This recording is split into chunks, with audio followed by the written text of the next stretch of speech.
One of the problems with graduating from high school is that you get the credits, but you don't have the understanding. The information has not been transferred into long-term memory. You know the system. You go through 10 little units, and each unit is a unit by itself. You're covering math or history, and you do not have a review to transfer the information that you just passed these 10 little quizzes. There's no review in the system. It's only move on to the next unit, move on to the next unit. I think you're familiar with this typical computer-based program. And what's missing is that analysis, that part that says, what's your opinion, right?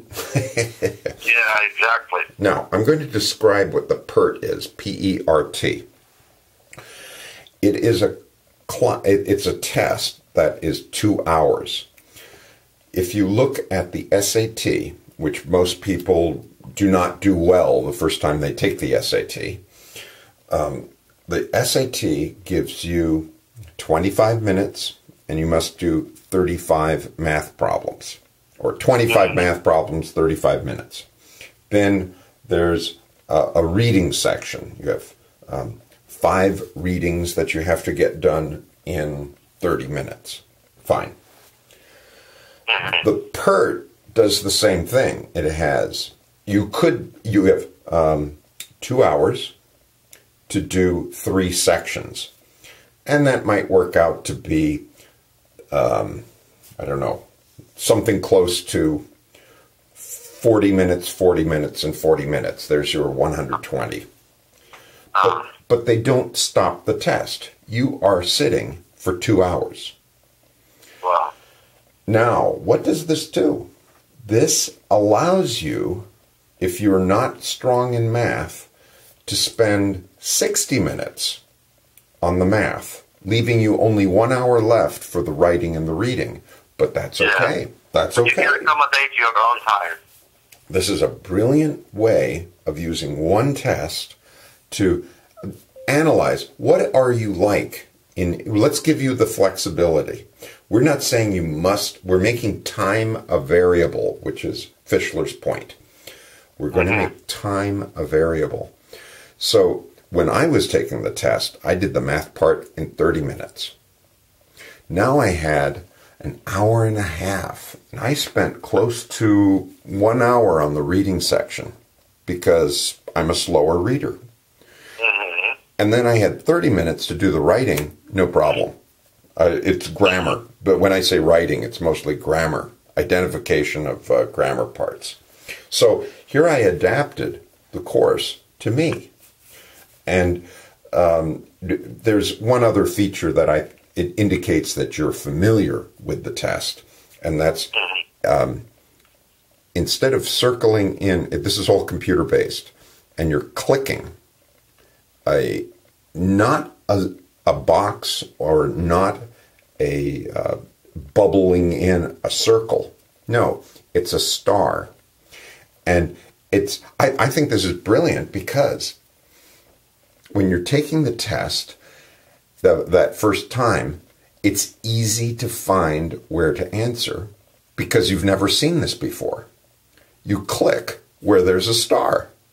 And personally, there's this little pause during the first 30 minutes where I'm thinking, wait, I've got my answer, but where do I click? And it's an interesting, in my experience, I felt I was doing something different. And I was doing it differently as well because I was reminded I don't have the time pressure here. I'm doing math. I love math. I get to decide how much time is given on a particular test. Now, what I'm doing right here is giving you a training so that I have the notes, but I'm just giving you an answer. It's orientation towards the test. There are no real training materials. They haven't come up with a manual on how to improve your score on the PERT. No.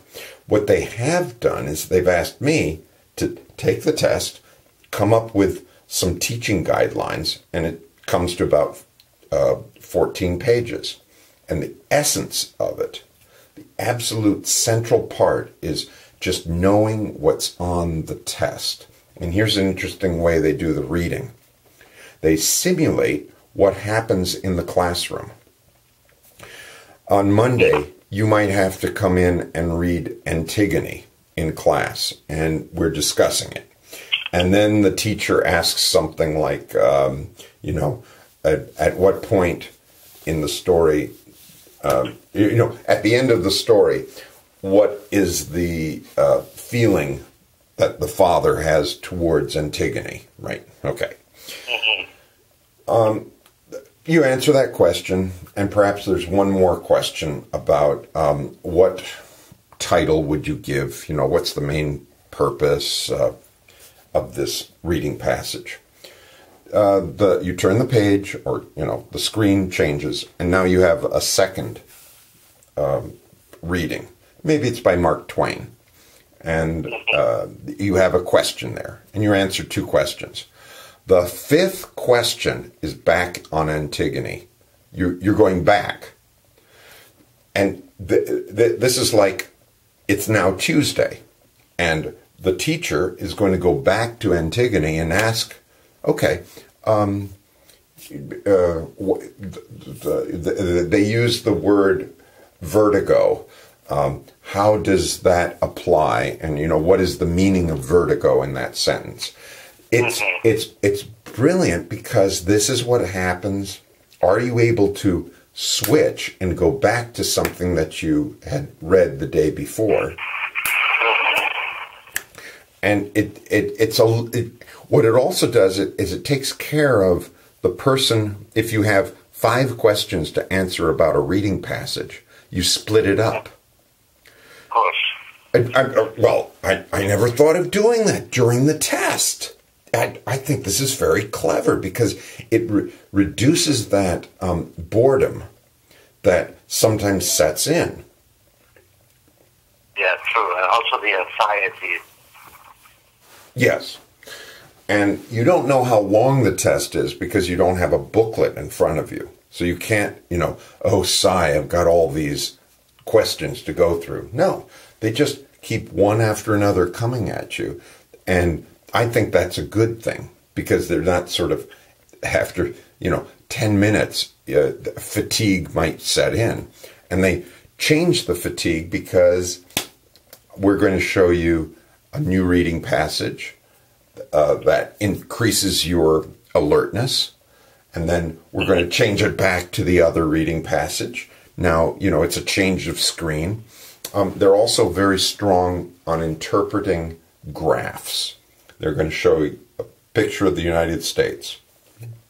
And maybe there's some questions about agricultural production. And you just have to read the graph and interpret, which states have, maybe there's 2 graphs, and there's a change in color on the Southwest.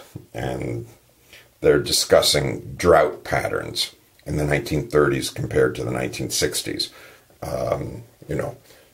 Which state was involved in the longest drought, or something like this, or and so it's just basically the practice is, since there's no practice test, I just said, okay, take the tests that we know, the SAT, the FCAT, and select the problems that appear on the test.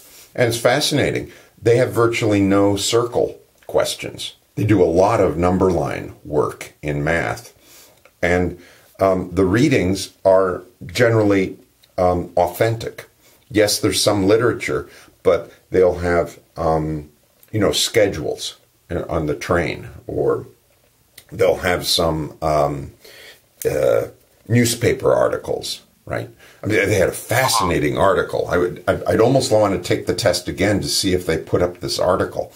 It was very interesting about psychology, something like that.